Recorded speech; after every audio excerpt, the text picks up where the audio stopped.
Graças e paz, irmãos. É uma alegria muito grande estar aqui com os irmãos. Como o pastor disse, meu nome é Marcelo Rezende Desidério. Apesar do sotaque, eu nasci em Santos, mas desde os 8 anos eu fui criado numa cidade chamada Estância, em Sergipe, né? Meus pais são de lá, e pela graça de Deus ele me trouxe, e a gente está pastoreando a Igreja Presbiteriana Restauração em Campinas. Sou casado com minha esposa Temes, que está lá atrás, com o Davizinho no colo, e o Cauã deve estar por aí, tem 2 anos, são 2 figurinhas. Mas nós louvamos a Deus pela bênção de estarmos aqui nessa noite para compartilhar a palavra do Senhor. Irmãos, antes de compartilhar a palavra de Deus, eu gostaria de ensinar um louvor. Eu não sei se a igreja conhece, mas eu gosto de cantar. Já percebi que a igreja gosta de cantar e convidar um pastor que gosta de cantar também. Não há Deus como tu, não há Deus como tu, que guerreia as minhas guerras, que guerreia as minhas guerras e me faz um vencedor. Não há Deus como tu. É só isso, a primeira parte. Não há Deus como tu. Mais uma vez, não há Deus como tu. Não há Deus como tu, que guerreia as minhas guerras, que guerreia as minhas guerras e me faz um vencedor. Não há Deus como tu. Agora só vocês, para ver se aprenderam. Não há Deus. Não há Deus como tu, não há Deus como tu, que guerreia as minhas guerras,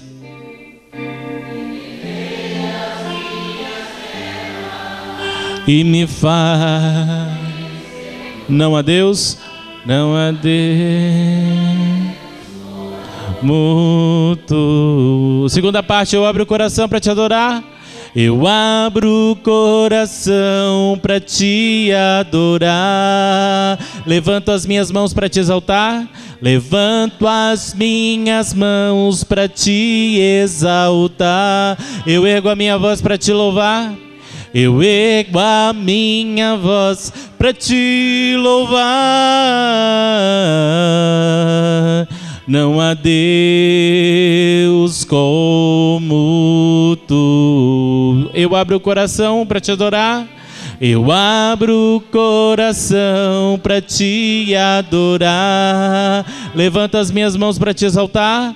Levanto as para te exaltar. Eu ergo a minha voz para te louvar. Eu ergo a minha voz para te louvar. Não há Deus como tu. Não há Deus como tu. Será que vocês cantam sozinho? Não há Deus. Não há Deus.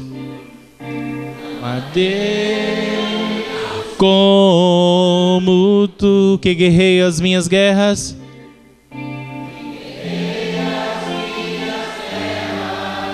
e me faz um vencedor. Não há Deus como tu. Eu abro o coração para te adorar, Senhor. Eu abro para te adorar. Levanto as minhas mãos para te exaltar. Levanto as para te exaltar. Eu ergo a minha voz. Eu ergo a minha voz para te louvar. Não há Deus como tu. Não há Deus como tu. Amém. Evangelho de João, capítulo 21, a partir do versículo 1.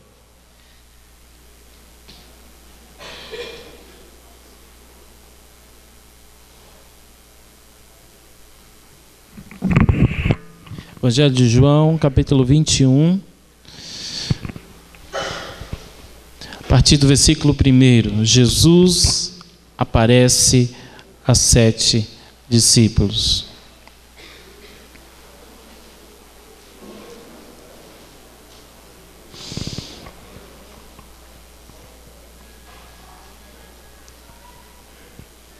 Evangelho de João, capítulo 21.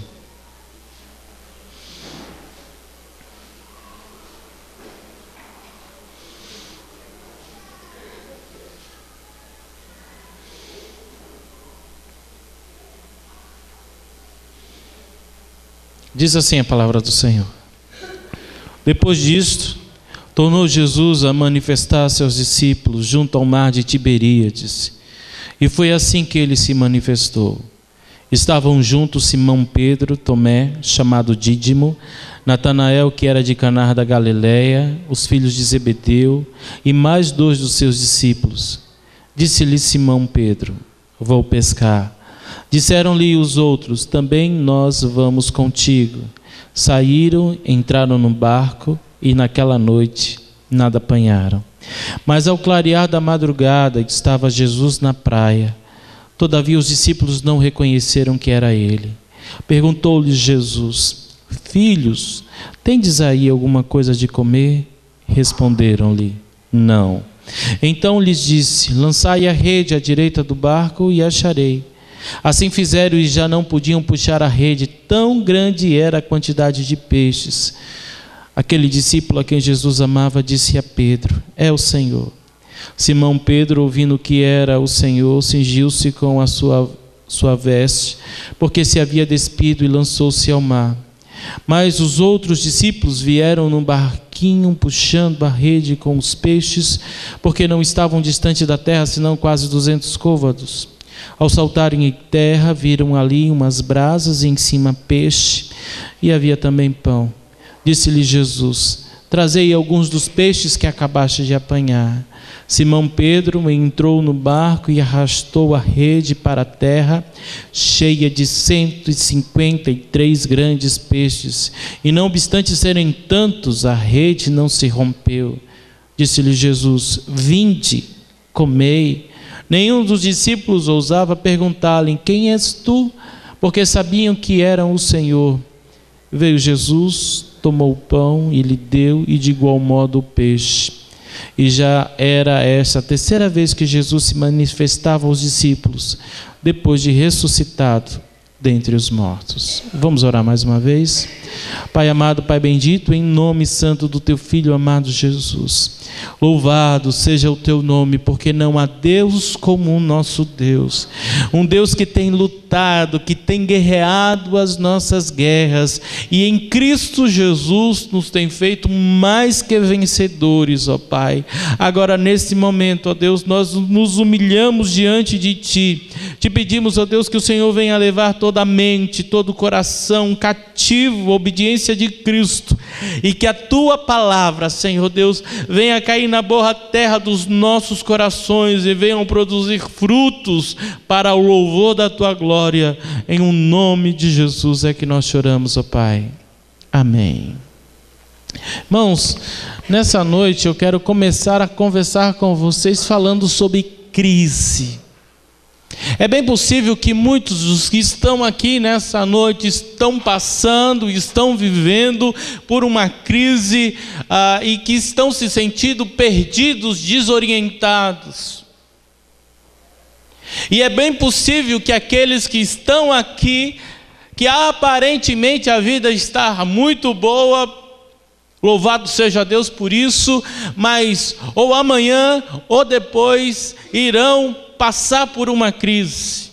Talvez alguém possa ouvir, entender dessa forma, mas puxa, é até desanimador isso que o pastor acabou de falar. Irmãos, crise faz parte da vida.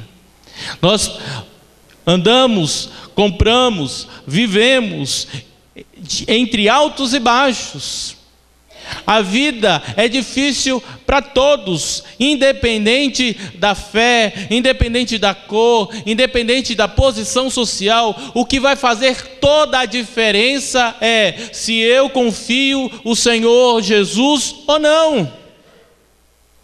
É bem possível que alguns estejam passando por uma crise conjugal, crise de relacionamento com o marido, com a esposa, e por mais que você tente corrigir, consertar, parece que vai atrapalhando mais, parece que vai se distanciando mais. É bem possível que alguém esteja passando uma crise, uma dificuldade com um filho, que criou na igreja, que ensinou os caminhos do Senhor e hoje está longe, está vivendo no mundo, está envolvido com outras coisas, e a gente fica se questionando, se perguntando: onde foi que eu errei? É bem possível que alguém esteja numa crise profissional. Sabe aquele tipo de coisa? A gente passa toda uma vida, a gente estuda, a gente investe numa profissão, quando a gente chega lá, a gente percebe que não era nada daquilo, e que o tempo passou, e que a idade passou, e agora como recomeçar? É bem possível que alguém venha estar numa crise financeira, num aperto muito grande, e o cheque especial já foi, o cartão de crédito, quando vem, misericórdia, e você está perdido. É bem possível que alguém esteja vivendo uma crise profunda, uma crise espiritual. Quero dizer para você, à luz do texto que nós acabamos de ler, que 7 homens que conviveram com o Senhor Jesus durante 3 anos da sua vida, que viram sinais, milagres e prodígios, que viram mortos ressuscitarem, que ouviram as mais belas palavras saindo do próprio Deus encarnado na pessoa de Jesus. 7 homens estavam vivendo na mais profunda crise. E aí, se a sua Bíblia ainda estiver aberta, a gente vai perceber como a crise desses homens era profunda e como ela se manifestava. Se você prestar comigo atenção, no versículo 3, uma palavra de Pedro, quando ele fala assim: vou pescar. Disseram-lhe os outros: também nós vamos contigo.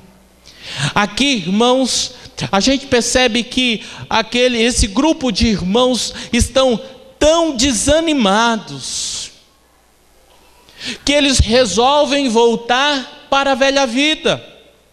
Esses homens é um grupo de pescadores. Esses homens foram chamados pelo Senhor Jesus. Senhor Jesus tirou eles de pescadores de peixes agora para pescadores de homens. Só que Jesus havia morrido, havia ressuscitado, mas eles estavam tão abatidos, tão cabisbaixos, que nem a palavra do Senhor dizendo: eu hei de ressuscitar, não preenchia os seus corações. Então o que é que eu vou fazer? Eu não sei fazer outra coisa. O que é que eu sei fazer? Vou pescar, vou voltar à minha velha vida. Irmãos, não tem coisa pior do que uma pessoa desanimada. Não tem coisa pior do que uma pessoa cabisbaixa. Acredito que muitos de vocês se lembram, quando eu era criança, tinha um desenho que passava na televisão, que era uma hiena, se eu não me engano, que só falava assim: ó vida, ó céu, ó azar. Tem gente que está levando a vida assim. Você chega aí, irmão, tudo bem? Está na força do Senhor. Aí a pessoa para e diz: ó Senhor, ó vida. É verdade, está desanimada. E o pior, irmãos, o pior do desânimo é que ele acaba contaminando a outros. Pedro está desanimado, ele diz: eu vou voltar ao que eu sei fazer. E os outros falam: nós vamos também voltar à velha vida. Mas diz mais, versículo 3 ainda, a última parte diz: saíram, entraram num barco e naquela noite nada apanharam. A crise do insucesso, nada dá certo. Tem gente que pensa: meu Deus, misericórdia, eu estou com alguma coisa, não é possível, nada está certo. Eu levo um currículo com indicação, eu estou andando na rua, dou um tropeção, eu perco o ônibus, nada na minha vida parece que está dando certo. Sabe aquele ditado? Lá no Nordeste era muito comum, quando nada dava certo, as pessoas falavam assim: meu Deus, quanto mais eu rezo, mais sobração me aparece. Tem pessoas que estão vivendo assim, além de estar desanimado, nada dá certo. E se colocar isso na cabeça, não dá certo mesmo, irmãos. Eu conheço uma pessoa que ela diz com a boca cheia, não é crente não, porque crente não pode ser assim. Ela diz com a boca cheia: sou azarado. Se a gente vai num restaurante, se tiver um cabelo na comida, sabe no prato de quem? Isso só faz reforçar a sua convicção que de fato ele é azarado. Irmão, se botar isso na cabeça, tudo vai dar errado. Porque cabelo na comida, irmãos, não é apenas para azar, é para todo mundo, acontece. Uma vez eu fui num restaurante, quando eu estava comendo, vi um pedaço de parafuso dentro do feijão. Chamei o gerente e disse: meu amigo, eu sei que o feijão tem ferro, mas aí também é brincadeira. Mas não fiquei com isso na cabeça que eu sou azarado, pelo contrário, acidentes acontecem. Mas uma pessoa que está desanimada, nada dá certo na vida dela. E olhe que nós estamos falando de 7 homens que sabiam trabalhar com a pesca. Não me chame, pode até me chamar para pescar, mas eu sou uma negação, nunca pesquei na minha vida. Mas esses homens não, trabalharam toda uma noite e não pegaram nada. E diz mais a palavra do Senhor, versículo 4: mas ao clarear da madrugada estava Jesus na praia, todavia os discípulos não reconheceram que era ele.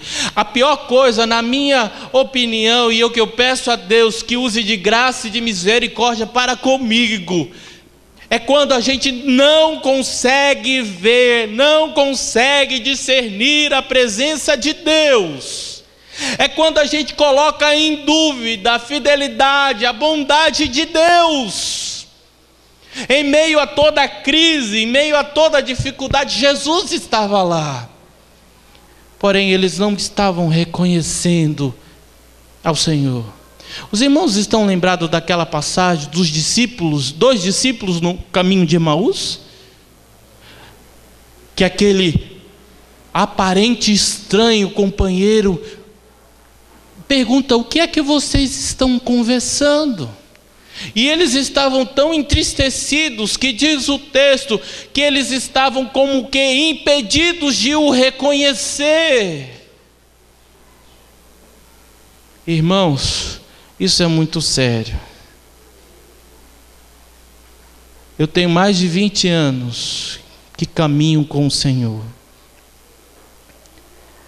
É uma bênção, é um privilégio, mas ao mesmo tempo é uma grande tentação. A tentação de eu me tornar uma pessoa religiosa, porque cada ano que passa, a gente vai se acostumando com o sagrado, a gente vai se acostumando com a palavra de Deus, a gente vai se acostumando com certas coisas, e a gente se acostuma de um modo tal que nisso a gente vai se distanciando.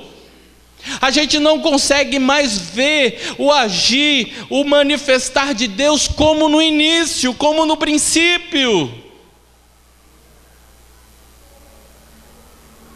E ser religioso, irmãos, é a pior coisa que pode acontecer na vida de um cristão. Religioso sabe tudo de Deus, sabe tudo de Bíblia, mas se esqueceu de andar com Deus. O próprio Senhor Jesus fala à igreja: eis que estou à porta e bato. Se alguém ouvir a minha voz e abrir o seu coração, eu entrarei, cearei com ele e ele comigo. Tem muita gente que entende essa palavra e fala para o pecador, mas se você olhar à luz do contexto, Jesus está batendo na porta da igreja. A igreja colocou o dono do lado de fora, o dono da igreja está do lado de fora, batendo na porta do coração. Jesus estava na praia e eles estavam como que impedidos de o reconhecer. Mas diz mais, irmãos. Versículo 5, Jesus questiona aqueles homens e perguntam: filho, tendes aí alguma coisa de comer? Responderam-lhe: não. A palavra de Deus diz, irmãos, que um abismo chama outro abismo. Uma pessoa que está vivendo assim, desanimada, uma pessoa que nada dá certo e colocou isso na cabeça que nada dá certo, uma pessoa que não está mais conseguindo ver o agir de Deus, a presença de Deus, é uma pessoa que não tem nada para dar, não tem nada para oferecer. Jesus chega e questiona: filho, você tem alguma coisa? Agora, para a minha vida e para a sua vida, o que é que você tem para responder ao Senhor? Filho, você tem alguma coisa para mim oferecer? Qual a minha e a sua resposta? Irmãos, o belo da história não é identificar a crise desses homens e, de um modo, também a gente acabar se identificando com eles. O belo da história é porque, independentemente do modo como eu e você venhamos a viver, nós servimos a um Deus que é gracioso, que é misericordioso, que não importa as circunstâncias, Ele sempre está lá.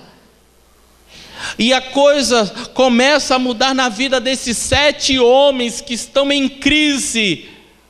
A partir do versículo 4, que diz: mas ao clarear da madrugada, Jesus estava na praia, independente se aqueles homens estavam fervorosos, se estavam em oração, se estavam desanimados, se estavam cabisbaixos, independente de qualquer coisa, Jesus estava lá. Meu amado, Jesus está lá na sua casa. Jesus está lá no seu relacionamento conjugal. Jesus está lá com seu filho, lá no trabalho. Jesus está lá na sua dor, no seu problema. Ele está lá. Me ajudem. O choro pode o quê? Durar, mas a alegria. Talvez você esteja passando por um momento de noite, mas o sol há de nascer. Porque Deus é fiel. Louvado seja Deus por isso. Independente do quem eu seja, que eu faça ou deixe de fazer, Ele te ama, Ele me ama e Ele está lá na minha e na sua dor.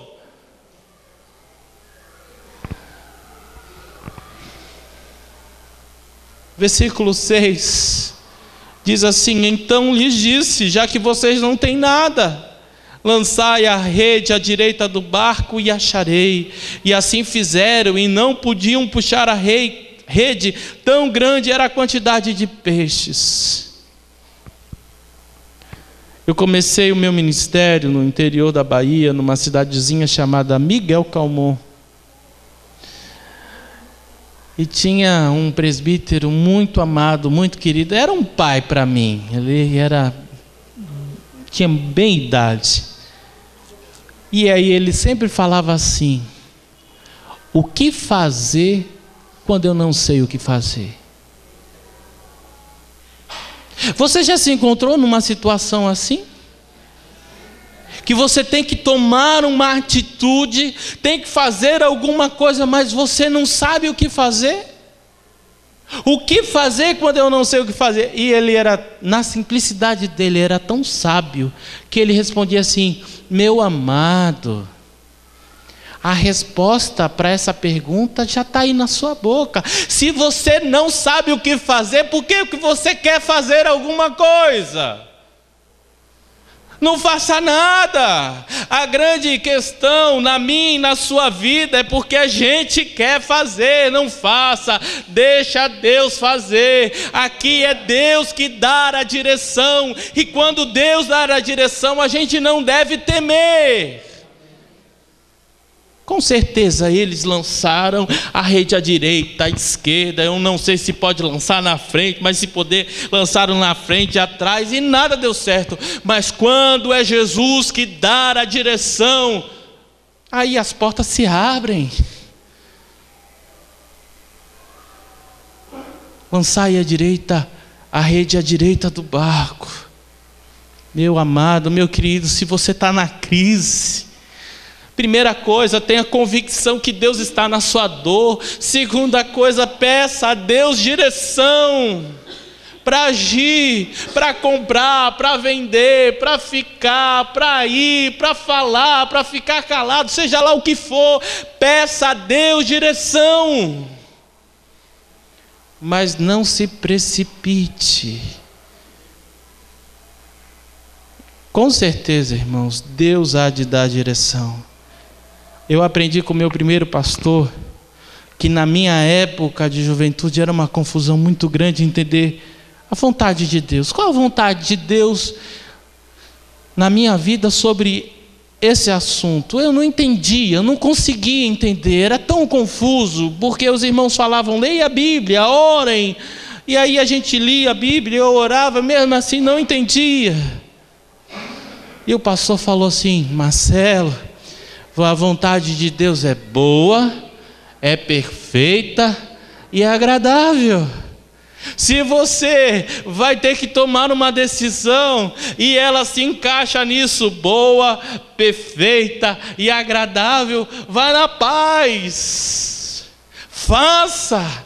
Agora, se tem alguma coisa incomodando, por mais que venha a ser bom, por mais que venha a ser vantajoso, não vá. É cilada.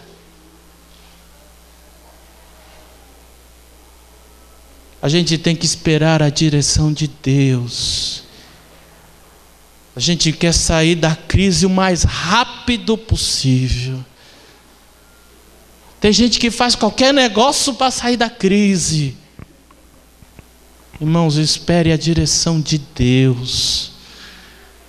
Espere a palavra de Deus. E aí sim, faça de acordo com a sua palavra. Diz mais, como o Senhor trata com esses homens. Versículo 9 diz: ao saltarem em terra, viram ali umas brasas, e em cima peixes, e havia também pão.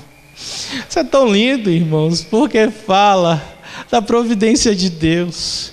Não me pergunte, que eu não sei explicar, talvez o pastor saiba. Quem foi que foi atrás para comprar o pão, pelo amor de Deus? Quem acendeu o fogo?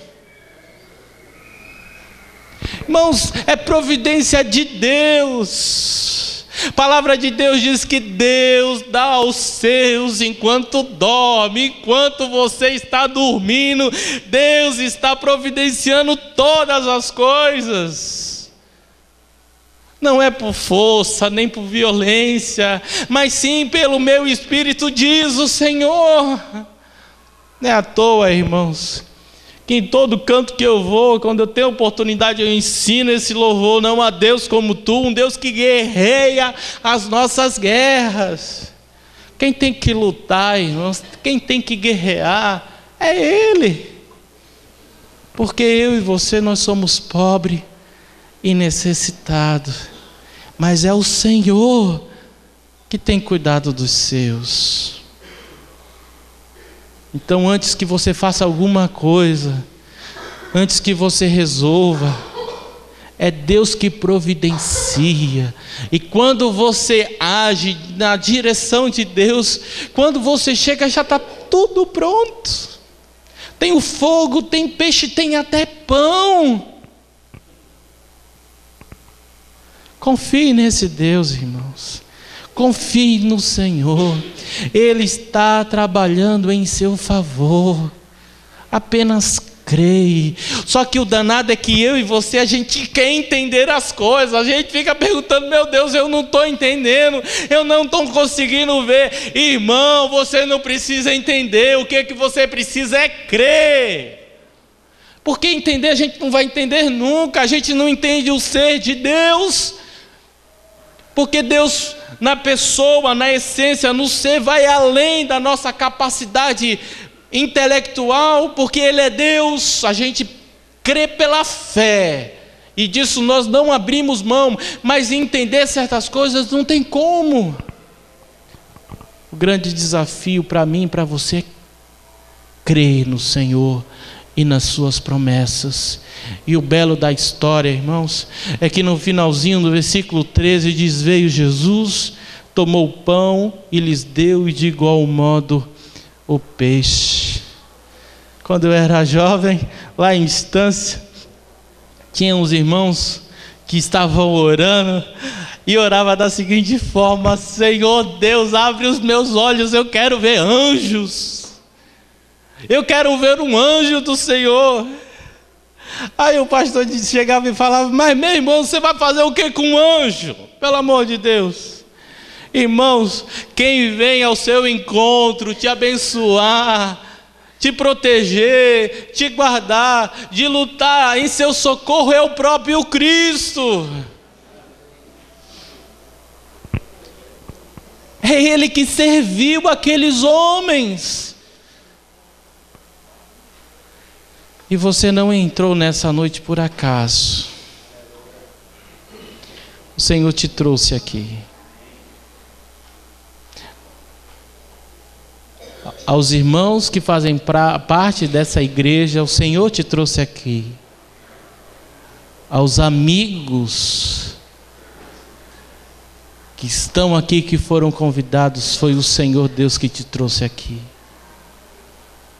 para falar do seu grande amor para a sua vida, que Deus te ama, que Deus está presente, que você não está sozinho.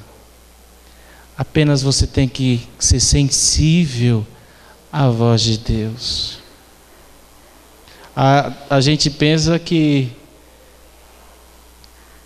a gente veio pela nossa própria vontade, porque foi um convite irrecusável, porque todo domingo eu estou na igreja. Conversa, irmãos. A gente só está aqui hoje porque Deus assim nos trouxe e assim quis. Amanhã pode ser o meu e o seu dia, porque o Deus que dá a vida é o Deus que tira a vida a qualquer momento, a qualquer instante, porque Ele é Deus, e ninguém pode chegar e questionar nada com Ele. Ele trouxe cada um de vocês e me trouxe para que nós pudéssemos ouvir essa palavra para a minha vida e para a sua vida. Não importa a circunstância, não importa o momento que você esteja vivendo, não importa que tipo de crise você está passando, Deus o ama e Deus está lá. E é Ele próprio que está lutando, que está guerreando em seu favor.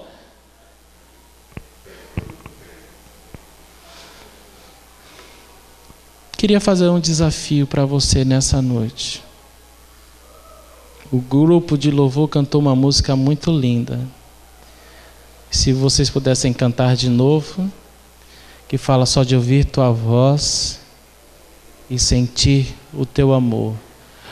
Irmãos, não me peça para falar a letra que eu não sei, eu só sei cantar. Eu gostaria que o louvor viesse aqui, cantasse bem suave. E eu gostaria de orar com você nessa noite. Pode vir, irmãos, pode vir.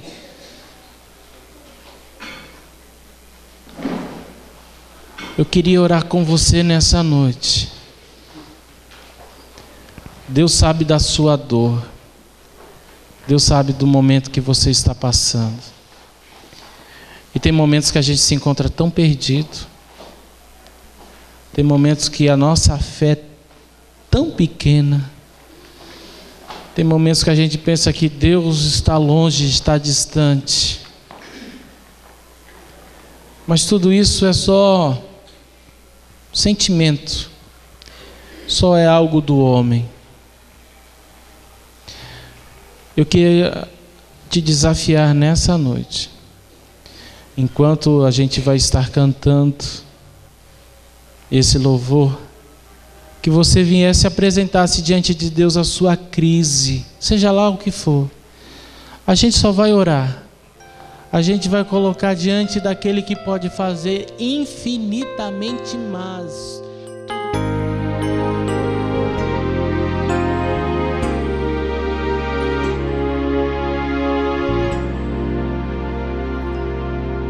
Só de ouvir tua voz, de sentir teu amor, só de pronunciar o teu nome, os meus medos se vão, minha dor, meu sofrer, pois de paz tu inundas meu ser. Só de ouvir tua voz, de sentir teu amor, só de pronunciar o teu nome, os meus medos se vão, minha dor, meu sofrer, pois de paz tu inundas meu ser.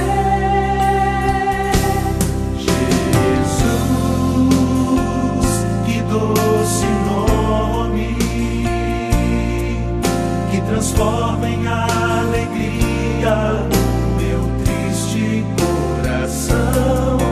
Jesus, só o teu nome é capaz de dar ao homem salvação.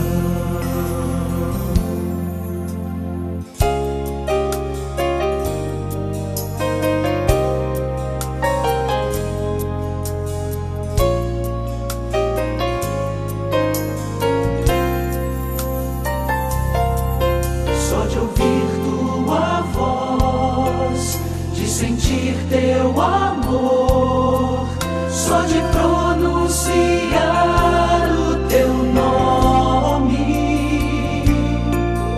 os meus medos se vão, minha dor, meu sofrer, pois de paz tu